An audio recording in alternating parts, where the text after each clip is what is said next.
Hi everybody, it's me Arlene, Delicious Delights.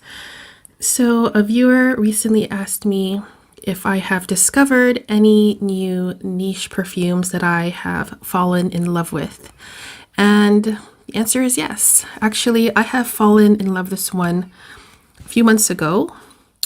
This is now my third sample that I'm on, and I have like a little bit over half left. And the more I wear this scent, the more I love it.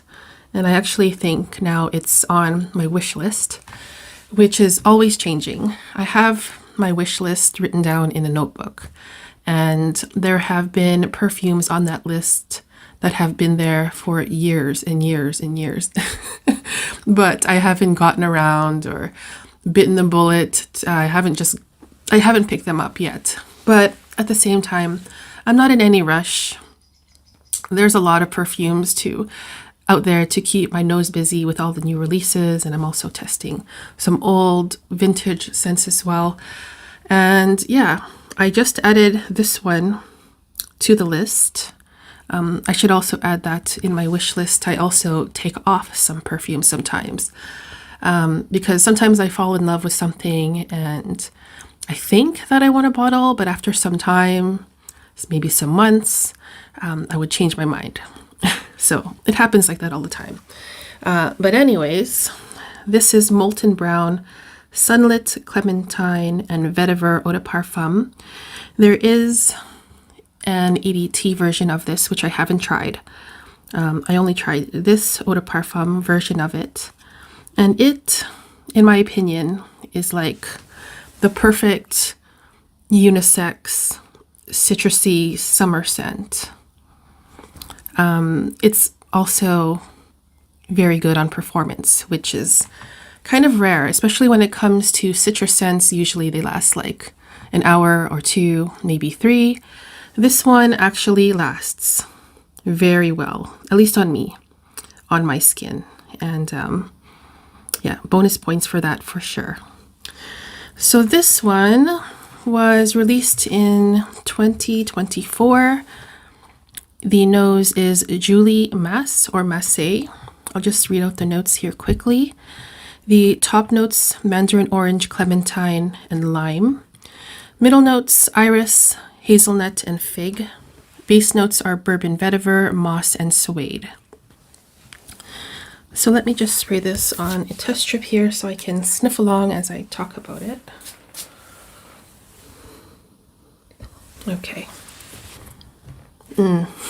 The opening here is just phenomenal. The first thing I get is this super citrusy, tangy, fresh, bright, fruity citrus note of oranges and limes, mostly oranges. It's very clean and very tart, and something perfect for the summer if it's like super hot and you want something to cut through the heat. This would be absolutely perfect for that. But along with this gorgeous citrus note, there is something behind there in the background, and it is an earthy, woody, nutty kind of scent. It sounds heavy maybe when I say that, but it's definitely not heavy at all. It just gives it some weight to it, but it's not heavy. And my favorite part actually of the scent is the opening. It is just so uplifting and bright and very, very happy. And it does put a smile on my face. And actually right away, even from the first time I tried this, it did remind me of a few other scents, one of which I have talked a lot about on my channel over the years. It's my most favorite Zara scent, and it's called Vetiver Pamplemousse Eau de Parfum. This is the old bottle. They just recently came out with an elixir version, by the way. You probably know that already. I have tried it, and I actually prefer this version. But Vetiver Pamplemousse, Vetiver Grapefruit, it kind of is in the same family. This Zara version, or this Zara perfume, doesn't last very long though, but it is a super zesty grapefruit vetiver scent. So if you can imagine, instead of the grapefruit in this one here, replace it with oranges and limes. And you would get something kind of similar to this perfume here. Except this is longer lasting. It feels heavier, but not overwhelming or cloying at all. And this is a lot earthier. This one also reminds me of Terre d'Hermès from Hermès. Definitely not a dupe or anything like that. They don't smell the same, but I think they are in the same family, where Terre d'Hermès and many of the flankers, or most of the flankers, if not all, are a woody citrus. I think my favorite flanker or favorite version of Terre d'Hermès is probably the Eau Givrée version. So it's along those lines, in the same family, not the same perfume, not dupes, but yeah, those two fragrances are what reminded me of this one here. It smells so, so good. So as this one dries down, the citrus starts to become less citrusy, less strong. It kind of fades into the background, but you do smell it throughout the entire wear of the scent. And then what comes forward are, of course, the base notes. Bourbon vetiver, moss, suede. And the whole vibe here is something very woody, green, and a little bit smoky, with a hint of nuttiness and also a hint of an herbal scent as well. So that becomes the main thing with this fragrance in the dry down. Meanwhile, you still smell the citrus notes in the background. They're just muted now. So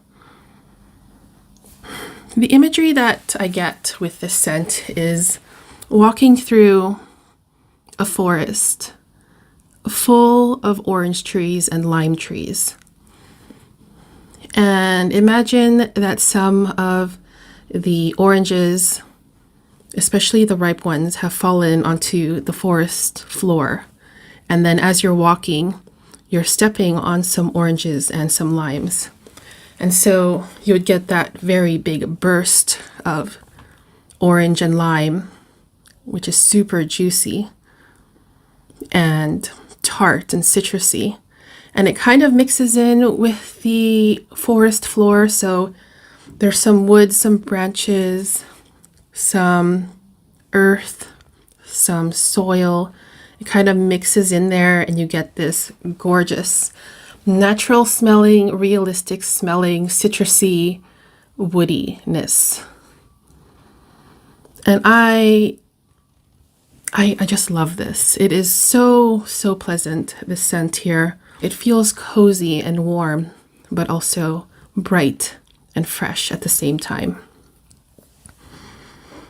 And yeah, you guys, I love the scent. I just am in love. It is one of my most favorite niche discoveries of the year, even though it's been a while now that I've been testing this. I just really, really enjoy this. And my husband also enjoys this as well.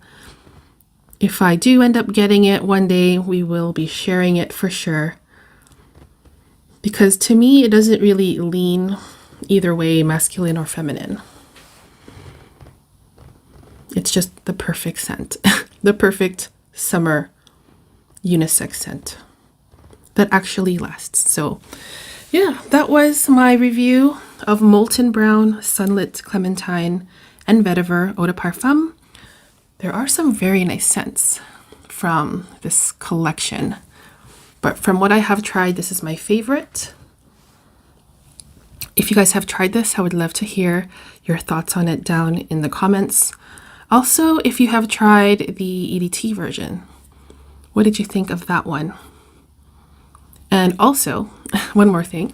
If you could recommend anything from this house, whether it be perfumes or any of the body products, I would love to hear about that as well, because I'm very, very interested in this house even more now. And I remember that they came out with something recently. I think it was wild bluebell and strawberry, or maybe it was wild strawberry and bluebell, but that sounds very, very nice as well. So hopefully I can get my nose on that.